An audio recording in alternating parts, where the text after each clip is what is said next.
I can't stand Noah's crying. Make him stop. I never thought there were still people who would say such a thing in this day and age. Just get out. Sleep on the streets. Fine. Wait, what? I'll sleep wherever you want me to, so don't complain. My name is Lily, 28 years old.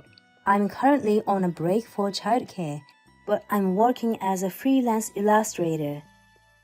I loved drawing from a young age. I've always been told by my parents and friends that I can't make a living just by drawing. But as a result of practicing without giving up, I was able to make a living out of it. By the way, the biggest job I've ever done was doing the illustrations for a famous novel that was also made into a movie. I'm proud to have had my artwork seen by many people, and of course, the payment was big. Before going freelance, I worked at a design company. I met my husband Liam through work. He praised my drawings and said they had infinite potential. He also supported my dream of going freelance. My husband, who is 10 years older, is a very attractive and gorgeous man. I thought I could be happy with him, so I decided to marry him.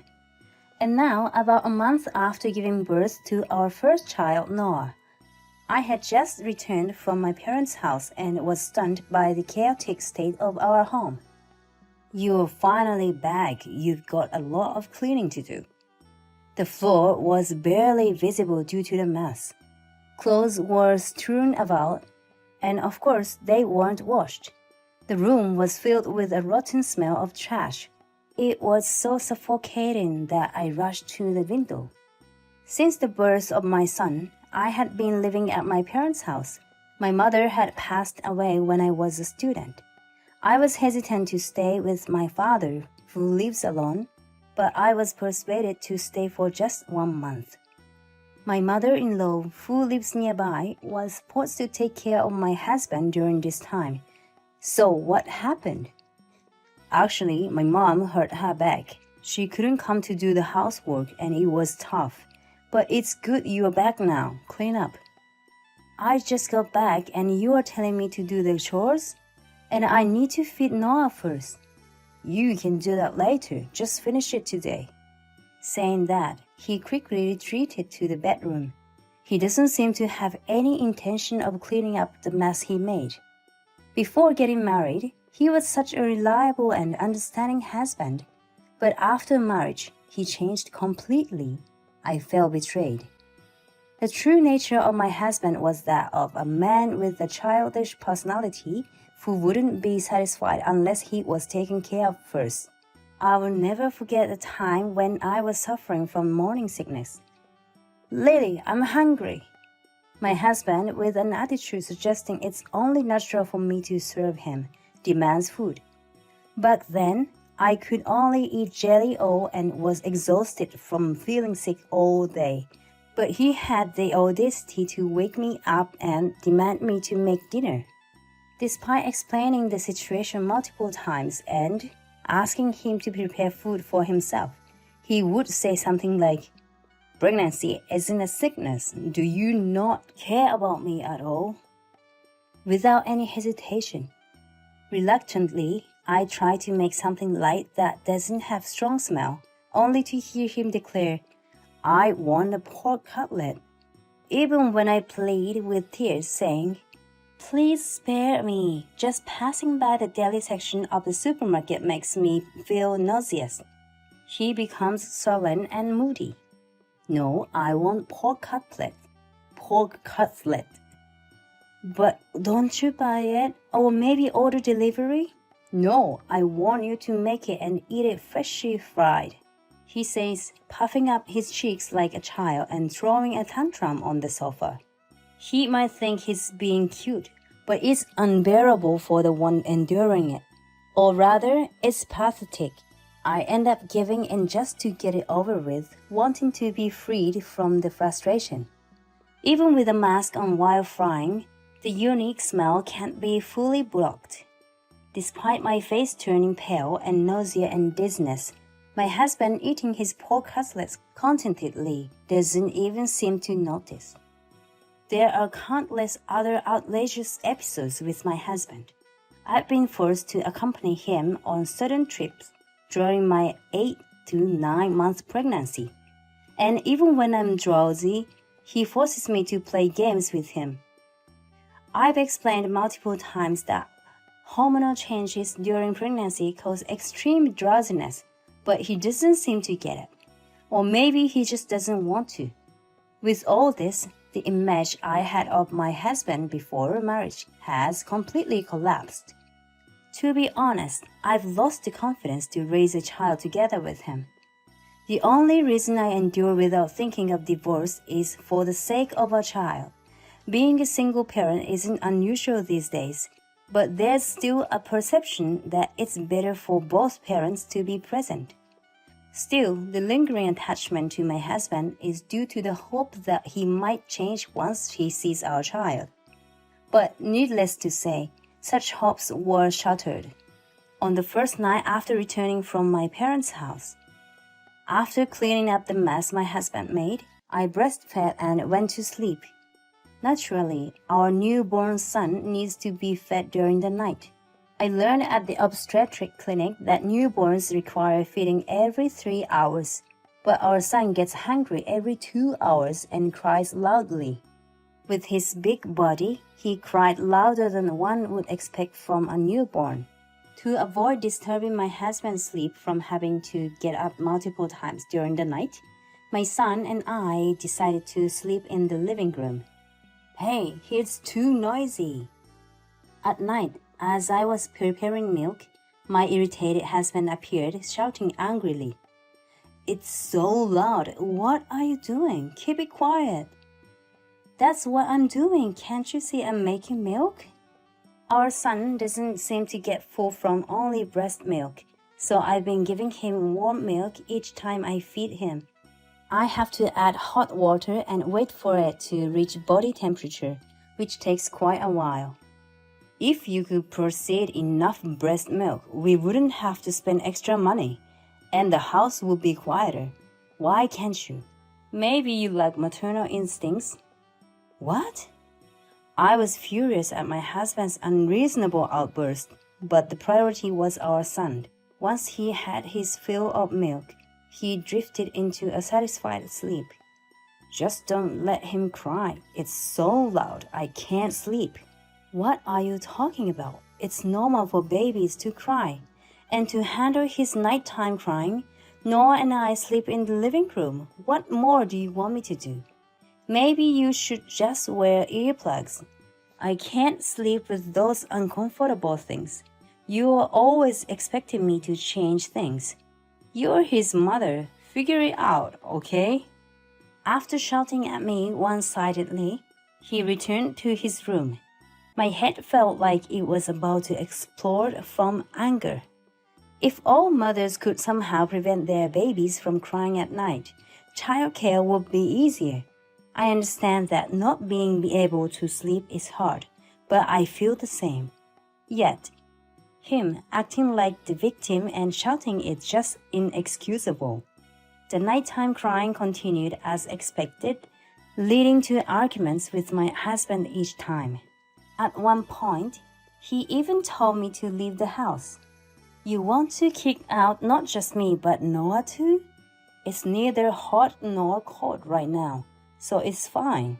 It's much harder for me to be disturbed in my sleep." My husband said such unbelievable things with no remorse. I was so shocked by what he said that I couldn't sleep much that night. That following night, we had another huge fight. I repeatedly asked him to wear earplugs, but he refused. Even when I nursed our son in the furthest room from our bedroom, the crying reached him, and he kept yelling and berating me. Even without that, dealing with our son's nighttime feedings left me exhausted, and dealing with my enraged husband added more stress. Initially, he had opposed my 1-month return to my parents' house. He said it was unthinkable for me to live and relax while neglecting my duties at home. However, When he learned that babies cry at night during my pregnancy, he suddenly agreed to the idea of me returning to my parents. Still, staying for several months at my elderly father's farm, where he lived alone, wasn't feasible. I returned home before a month had passed. I should have stayed at my father's a bit longer. Maybe I should consult my father, but he would ask why. I wanted to avoid causing him any unnecessary worry. Worn down by continuous argument with my husband and baby's night cries, there came a time when my husband hardly ever came home. He's probably staying at his in-laws' house to escape the babies crying at night.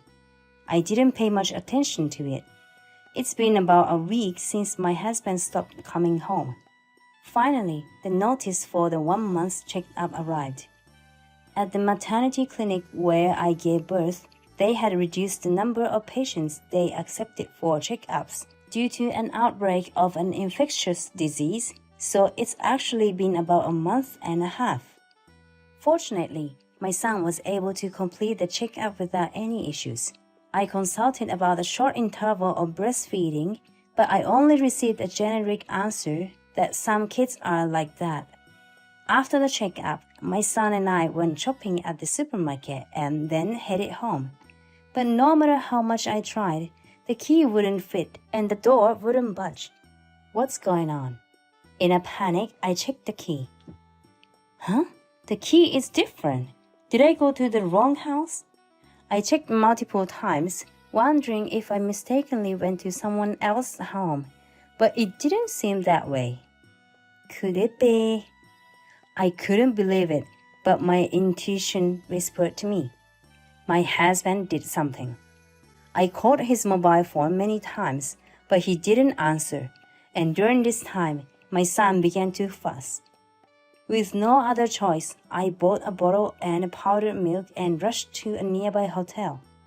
After finally calming down, I waited until night to call my husband again. Oh, Lily, where are you now? There's no food for me here. What? I couldn't get into the house, so I'm staying at a hotel. Did you do something? The key is weird. Oh, I forgot about that. My husband laughed carelessly on the other end of the phone. Why? It's because you can't keep the baby quiet, no matter how many times you say you will. I didn't want to do this, but I had to protect myself. I can't believe you did this, I said in a tone full of contempt, and my husband suddenly argued back. Do you know how hard it's been for me lately?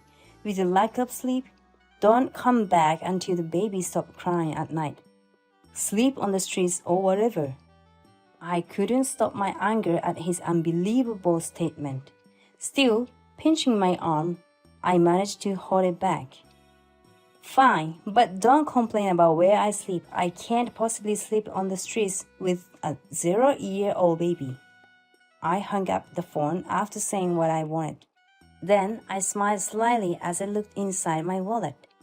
My husband doesn't know yet that I have a credit card under his name in my wallet. Fortunately, I had it with me today as I needed it for some card procedures. No, we can take it easy from tomorrow. From the next day onwards, I traveled from one hotel to another with my son. Since I was kicked out with just the clothes on my back, I had to buy everything again, including things for my son. All expenses were paid with my husband's card. We decided to stay at a hotel that promotes itself as baby-friendly. This was to prevent any inconvenience to other guests due to our baby's nighttime crying. All of these costs were also charged to my husband's card. As advertised as a baby-friendly lodge, they had plenty of baby goods. I was able to spend some relaxing time with my son. I continued my luxurious lifestyle using my husband's card for a month. Then I received a furious call from him. It seemed the bill went to him, and as expected, the amount was astronomical. Of course, we had been living in hotels for the past month. Hey, there's a huge charge on the card. Did you steal my card? Don't say it like I'm a criminal. I had it because you left it with me for your work. You were the one who forgot and kicked me out. Remember I told you, don't complain no matter where I stay. My husband went silent with regret. We met later that day to have a discussion about our situation. Therefore, a friend agreed to take care of our son on short notice. You need to work part-time or whatever to repay the amount you've spent. What you did is theft. If you don't repay it, I will report you to the police, he said agitatedly, despite the fact that it was he who had kicked me out while I was holding our baby. Do you really have the nerve? While having an affair? Before my silent and sweating husband, I laid out some photos. Yes, my husband, who had stopped coming home, was living with his workplace subordinate, his mistress. In fact, I had become suspicious of my husband's activities and had secretly hired a detective to investigate him. And I had obtained definitive evidence. Moreover, what was unforgivable was that on the day he kicked out me and our son, he apparently brought his mistress home. A photograph clearly captured my husband and his mistress, arm in arm, entering our house. Please forgive me, it was just a fling with my subordinate. You are the one for me, Lily. My husband trying to approach me apologetically. There was a time when I found even such actions endearing, but now they only irritate me. No, let's divorce. If we divorce now, I will offset what I used against the compensation you owe me. What I proposed to my husband, who wanted to settle things as soon as possible, was to waive the compensation. I intended to firmly take child support, but I felt I no longer needed the alimony. Don't you think it's a good deal? It will be cheaper than the going rate for compensation. It seemed my whisper moved my husband's heart. He agreed to the divorce. My revenge wasn't over yet. I made a condition Liam offset the amount spent on luxury life for a month, with the compensation he paid to me. However, there was nothing written about claiming compensation from the mistress. I had no intention of forgiving the other woman. I involved a lawyer and took legal action, receiving $1 billion in compensation from the mistress. However, the one who couldn't remain silent was the mistress. She was dissatisfied, feeling she was unfairly made to pay, and she ranted loudly at Liam's workplace, revealing his misdeeds to everyone. Wait a minute. Don't say things like that. But it was too late. His desperate attempts to explain only made him seem more deceitful, and none of his colleagues believed him. In the end, once promising ex-husband was demoted to a subsidiary in the countryside. During the period leading up to the transfer, he was treated coldly and female employees gossiped about him and ignored him, making it extremely tough for him. Meanwhile, I saw a nursery for my son with my father's help and resumed my work as an illustrator. If I could secure contracts like before, I could earn twice the living expenses that my ex-husband used to make. I can raise my son perfectly fine on my own. Honestly, I feel guilty for depriving my newborn son of his father. But I think it's better to have a single parent than having parents with toxic relationships. Nor, you slept well last night, didn't you? By the third month, the nightly crying became a bit better. Still, small babies cry loudly to convey their feelings. We, as parents, have an obligation to listen to that voice. You're hungry, aren't you? That's why a father who would kick out his family just because the baby cried isn't needed, right?